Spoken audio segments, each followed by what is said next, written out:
부실 건축들 때문에 코로나 이전 아파트를 구매하거나 투자해라. 이 이야기를 하는 인간들이 그런 이야기가 나왔었죠. 아까도 이런 이야기죠. 2020년, 21년 자재난 의혹. 요걸 가지고 또 장사하고 또 장난질 치려고 하는 거다. 근데 2019년 6월 기사입니다. 코로나 이전이죠. 2019년 7월 기사입니다. 코로나 이전이죠. 2019년에도 이런 일들이 어마어마하게 터졌다. 그 다음에 지금 지어지는 거나 코로나 때 지은 거지 한 2021년에 터진 거 생각해 봅시다. 코로나 이전에 시작된 거죠. 그러니까 코로나 이전 아파트라고 해서 특별히 더 안전하고 부실이 없다 라고 생각하는 건 말이 안 된다. 근데 무슨 이야기를 하는 거예요? 어쨌든 부동산은 띄워야 되죠. 어쨌든 부동산은 띄워야 되는데 지금 신축 분위기가 너무 좋지 않다. 첫 번째는 최근에 많이 터졌죠. 부실 후 재시공 이것들이 떠났네. 그러니까 더 이슈가 되니까 신축 분위기를 띄우기가 좋지 않아요? 거기다가 지금 언론에서는 또 분양가 안 낮추려고 무슨 이야기를 하느냐. 원자재, 그 다음에 인건비 올라가서 분양가는 떨어질 수가 없다. 그래서 저희가 늘 이야기하는 게 뭐라고 그래요? 원가 까라. 이 이야기를 하는데 원가는 죽어도 안 깐대요. 아니 우리 그런 생각할 수 있잖아요. 닭값이 떨어졌어요. 닭값이 떨어졌는데 치킨값이 올라가. 우리가 치킨값을 왜 올렸냐? 저번에 그 비비땡 치킨 사장님처럼. 물론 그거는 배변이었죠. 예를 들어서 치킨 떼우는 데는 우리가 저기 닭집 가가지고 닭 한 마리 사는 거랑 거기서 대량으로 계약하는 거랑은 가격 자체가 차원이 다르다. 그런데 소매 가격으로 막 닭값 재고 막 이런 식으로 해가지고 이야기를 했는데 그럼에도 불구하고 어떻게든 원가라도 까가지고 명분을 만들려고 그랬죠. 근데 왜 건설사는 그게 없냐? 시멘트 값 얼마고 시멘트가 얼마나 들어갔냐? 철근 값 얼마나 들어갔냐? 인건비 얼마나 들어갔냐? 부동산 PF로 인한 지출이 얼마나 나왔냐? 무슨 기술 용법을 사용해서 했기 때문에 뭐 이거 다 깔아버렸어요? 땅값, 재료비, 인건비 어려워요? 우리가 그럼에도 불구하고 어마어마한 이익을 남기지 않는다라는 걸 보여주면은 아 그래 층간소음 없어지려면 분양가가 더 올라야 되겠구나. 아 집 제대로 지으려면 분양가가 이 정도면 괜찮겠구나. 그러면은 오히려 지금같이 원가가 비싸다고 난리쳐가지고 그 말이 맞다면요 원가를 까면은 오히려 사람들이 더 받습니다. 아 진짜 분양가가 올라가겠구나 싶으니까. 그런데 안 까는 이유는 뭐예요? 당겨 먹는 게 많으니까. 지금 막 은행권에서 막 성과급 파티 건설업 쪽에서 안 그럴 것 같아요. 그 기사화를 안 하는 거지. 그러니까 사실은요 엄밀하게 말하면요 부실 건축들은요 자재값이 올라가든 말든 자재값이 올라갔든 아니면 안 올라갔든 늘 생길 수밖에 없어요.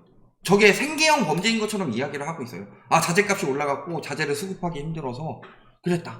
이런 식으로 생계형 범죄인 것처럼 어쩔 수 없다는 식으로 이야기를 하는데요. 아 그러면은 제육덮밥집을 우리가 만들었어요. 라이트하우스 제육덮밥집. 근데 돼지고기를 신선한 걸 구하기가 힘들어가지고 상한 돼지고기 혹은 냉동을 녹였다가 다시 올려가지고 만든 돼지고기 그 저기 백종원이 뭐요 이거는 식감이 왜 이려 하면서 막 저기 사장들 해가지고 이거 얼렸다 녹인 거지 하면서 막 물어보는 그런 돼지고기 써가지고 만들어 놓고서 아 지금 돼지고기 값이 올라서 어쩔 수 없습니다.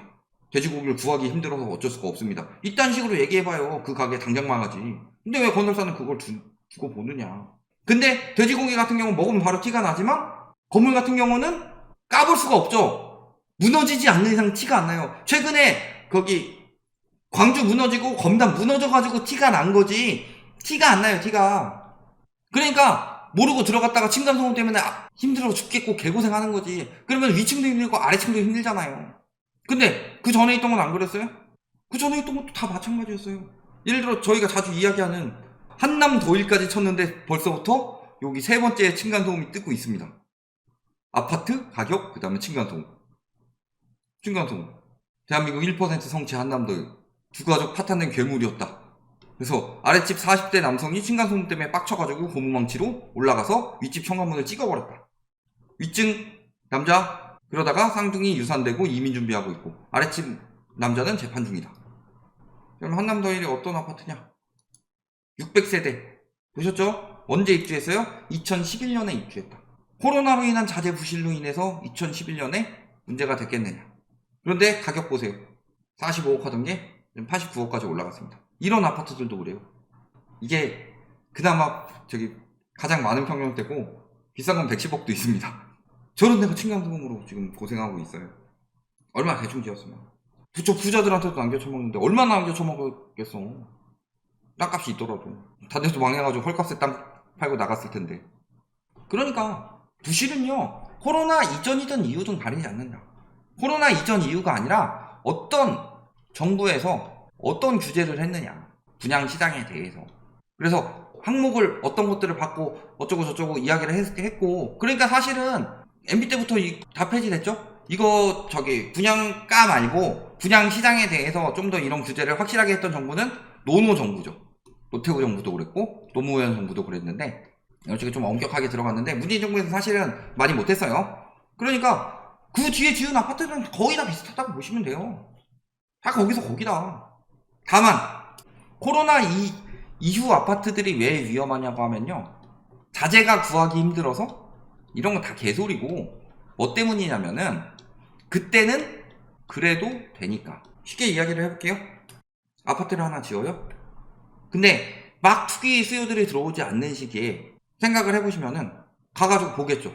아, 여기 층간소음이 나나? 여기 저기 뭐 부서진 거 없나? 벽은 괜찮나? 누가 또 저기 인문 사태도 있었죠. 누가 또 똥 싸놓고 간 거 아니야? 이런 것들 다 하나하나 확인을 하겠죠. 근데 집값이 막 올라가서 투기 수요들이 들어올 때 어때요? 안 봐요. 전화해가지고 아, 그거 좀 살게요. 아, 더 오른다면 이렇게 하죠. 거기 아파트 얼마예요?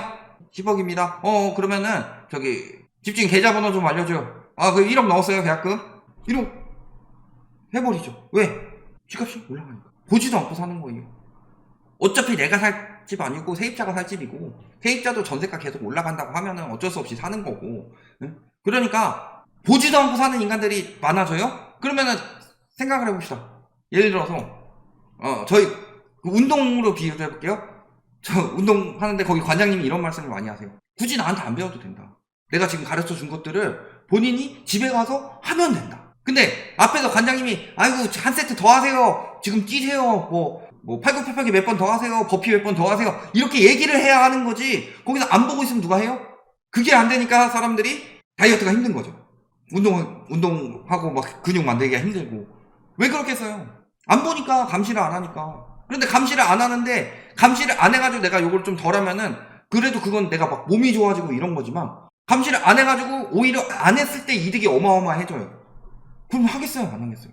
이득이 어마어마해지는 것 뿐만이 아니라 그 집을 받아가지고 항의를 해야 될 사람들이 있어요. 아, 진짜 이 집 개판이다, 나 여기 살려고 했는데 왜 이따위로 만들어놨냐? 손실 보상해라. 이게 있어야 되는데, 그 사람들은 또 뭐예요? 아, 이거 소문나면 집값 떨어질 텐데 팔고 나가야 될 텐데, 내 다음 사람한테 어차피 집값 올라가고 있는데 괜히 이거 소문내가지고 우리 단지만 집값 안 올라가고 그러면 나 팔아서 이사도 못 간다. 근데 그렇다고 이 집에서 계속 살 수는 없고. 그러니까 쉬쉬하죠.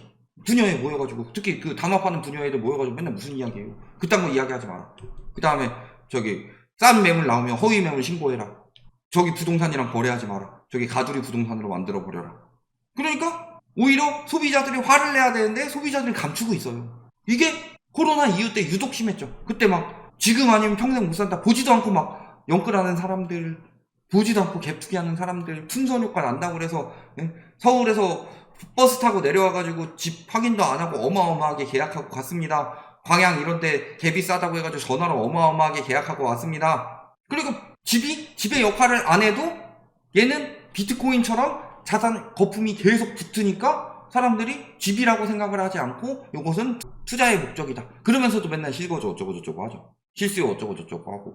그러니까 건설사들이 그렇게 지을 필요가 없었다. 그러니까 더 위험한 것들이 티가 나는 거고, 그럴 때 하나씩 더 빼돌리죠. 예를 들어서 아까도 뭐 운동으로 비유했지만 관장님이 와가지고 버피 20개 하세요. 그래가지고 버피 20개를 하는데 관장님이 중간에 한 10개쯤 세다가 잠깐 자리를 비워요. 그럼 18개, 19개 슬금슬금 눈치 보면서 하죠.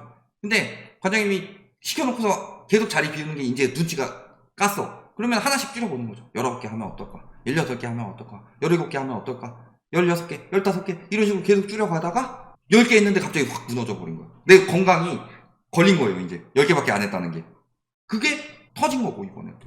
그게 이번에 터진 거고, 그 시기는요 불과 코로나 때뿐만이 아니라 2019년에도 많이 터졌죠? 2019년에 왜 많이 터졌어요? 왜 그 다음에 2022년 기사가 많이 나와요? 23년에는 무너졌으니까 진짜 많이 나온 건데 22년, 19년에 왜 많이 나왔냐? 집값 떨어지기 시작합니다. 그러면은 그 집값 올라갈 때 2020년, 21년 뿐만이 아니라 17년, 18년, 19년에 지어진 거. 2014년, 15년부터 본격적으로 올랐다고 보면 되니까 15년, 16년, 17년, 18년에 지어졌던 것들. 그것들도 마찬가지예요. 그게 어마어마하게 차이가 나느냐? 아니요. 건설사들이 얼마나 그 짓거리를 해도 사람들이 얼마나 미쳐 있어서 보지도 않고 샀을 시기이냐. 이 차이가 큰 거지. 코로나 때라고 해서 굳이 더 심하다. 이 정도까지는 아니에요. 마찬가지다. 조금 더 심한 정도일 뿐이다. 이렇게 보시면 됩니다.